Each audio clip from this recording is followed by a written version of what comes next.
Hingga kini sudah ada 7 kasus varian virus corona B117 yang tersebar di Indonesia. Bagaimana potensi penularan, kemudian risiko mutasi varian baru tersebut kami bahas malam hari ini bersama Prof. Amin Subandrio, Kepala Lembaga Biologi Molekuler Eijkman. Selamat malam, Prof. Amin. Selamat malam. Sehat ya, Prof ya. Prof, malam hari ini kita membahas bagaimana mutasi varian baru B117 ini. Sebenarnya proses mutasi varian B117 ini seperti apa sih, Prof. Amin? Ya, intinya semua virus itu ketika membelah diri atau memperbanyak diri, bukan membelah, memperbanyak diri, itu akan mengalami mutasi. Mutasi itu terjadi secara acak. Jadi itu karena kesalahan baca dan sebagainya. Jadi ketika melakukan salinan ya, copying dari satu virus ke virus lainnya, itu bisa terjadi salah istilahnya salah baca sehingga terjadilah mutasi. Dan mutasi itu selalu terjadi. Tetapi dari sekian banyak mutasi itu sebetulnya hanya 4% yang menyebabkan perubahan signifikan ya, artinya yang menyebabkan dia mungkin lebih menular, lebih ganas, lebih kuat dan sebagainya. Ya, yang lainnya bisa justru sebaliknya menyebabkan kerugian buat si virus.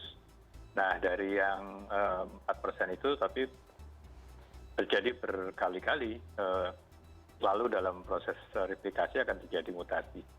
Nah, dari pengamatan di bulan September, kemudian ditemukanlah salah satu mutasi itu yang terjadi di satu varian, di mana satu varian itu memiliki beberapa mutasi, ya lebih dari 10 mutasi. Dan itu kemudian memiliki sifat, salah satunya adalah dia bisa menginfeksi sel manusia lebih banyak. Ini mirip seperti mutasi yang sebelumnya yang dilaporkan tahun lalu, mutasi D614G, itu sudah ditemukan dari tahun lalu dan itu sudah sekarang sudah mendominasi virus-virus SARS coronavirus 2 di dunia. Nah, yang B117 ini ditemukan di Inggris, kemudian meluas di sana, dan kemudian sudah menyebar ke negara-negara lain. Nah, di daerah Asia kemudian sudah ditemukan lebih dahulu di Singapura, kemudian tetangga kita ada Australia, ada Vietnam. Ya, intinya di beberapa negara sekeliling Indonesia sudah ditemukan sejak sebelum ini. Nah, sejak bulan Desember sebetulnya kami sudah meningkatkan kapasitas melakukan whole genome sequence ini untuk bisa menemukan varian ini ya, tapi belum ketemu bulan Desember, Januari juga belum ketemu. Kemudian bulan Januari itu 8 Januari Kementerian Ristek Dikti dan Kementerian Kesehatan mengadakan kerjasama untuk bersama-sama meningkatkan kapasitas whole genome sequence dengan target 5 sampai 10 ribu sequence tahun ini. Oke, kalau tadi Prof. Amin sebutkan bahwa mutasi virus itu lumrah atau berpotensi besar kan terjadi. Artinya ketika di awal kemunculan SARS-CoV-2 atau COVID-19 di awal-awal pandemi ini sudah bisa memprediksi adanya mutasi-mutasi yang mungkin saja terjadi dari virus ini di kemudian hari. Nah, kalau untuk B117 ini tadi kan berarti bisa lebih parah atau lebih ganas ataupun juga sebaliknya. Bagaimana dengan B117 ini? Kemudian proses penularannya akan secepat apa? Kalau kita lihat kan kemarin temuan di Karawang ya Prof ya, temuan di Karawang beberapa waktu lalu tidak terlalu lama lah. Kemudian muncul penemuan atau temuan kasus di provinsi atau di daerah-daerah lain, Jakarta dan sebagainya. Artinya bisa terjadi dalam waktu cepat, memang proses penularannya secepat itu atau sebenarnya si B117 ini sudah hadir bersama kita mungkin dari bulan-bulan di 2020 yang lalu, di pertengahan pandemi kemarin. Ya, sebetulnya kasus yang dua yang ditemukannya bukan di Karawang ya, tapi ditemukannya di suatu mereka masih diisolasi ya, Isolasi. setelah datang di bandara. Jadi isolasi virusnya artinya sampel diambil di situ, bukan waktu mereka di Kerawang. Mhm. Nah, jadi diambil di situ, kemudian karena PCR-nya positif, kemudian dikirimlah ke laboratorium di Litbangkes. Mhm. Nah, kemudian karena proses pemeriksaannya yang memang cukup lama, itu baru awal Maret kemudian bisa dikonfirmasi dan kemudian dilaporkan tanggal 1 Maret malam itu ya, dan tanggal 2 diumumkan. Nah, kasus yang lain, yang 4 lain yang dilaporkan belakangan, itu belum tentu berkaitan dengan yang 2 yang pertama. Hmm. Ya, kita sedang menelusuri yang 4 itu dari mana datangnya. Jadi Medan itu belum tentu kontak dengan yang dari di bandara tadi. Demikian juga yang di Sumatera Selatan dan Kalimantan Selatan itu belum tentu berhubungan. Mungkin saja ada sumber lain ya, yang menyebabkan mereka memiliki virus B117 tadi. Nah, itu yang sedang dicari sumbernya. Jadi dengan melakukan kontak tracing ya, baik sumber yang menulari mereka atau orang yang tertular dari mereka, itu masih terus istilahnya dikejar ya, dilacak. Oke, kalau B117 ini bisa berpotensi juga menjadi varian dominan tidak, Prof. Amin? Kemudian misalnya satu orang bisa menularkan lebih dari satu orang gitu, let's say kayak 2, 3 atau lebih dari 3 orang mungkin? Ya, tentu itu yang kita khawatirkan kalau misalnya betul mereka sudah ada di masyarakat dan tidak dikendalikan dengan cepat ya. Artinya karena virus ini memang bisa menulari, dalam teorinya ya, menularkan lebih cepat atau menularkan ke lebih banyak orang, sehingga apa yang kita kenal sebagai angka reproduction number itu mungkin akan lebih tinggi. Tapi itu masih harus dibuktikan secara epidemiologis. Ya, jadi kalau lihat di Inggris misalnya, itu memang menyebarnya lebih cepat. Tapi kalau di Indonesia, mudah-mudahan sih tidak bertambah terus. Tetapi kita tetap harus memantau seberapa jauh atau seberapa luas virus ini sudah menyebar.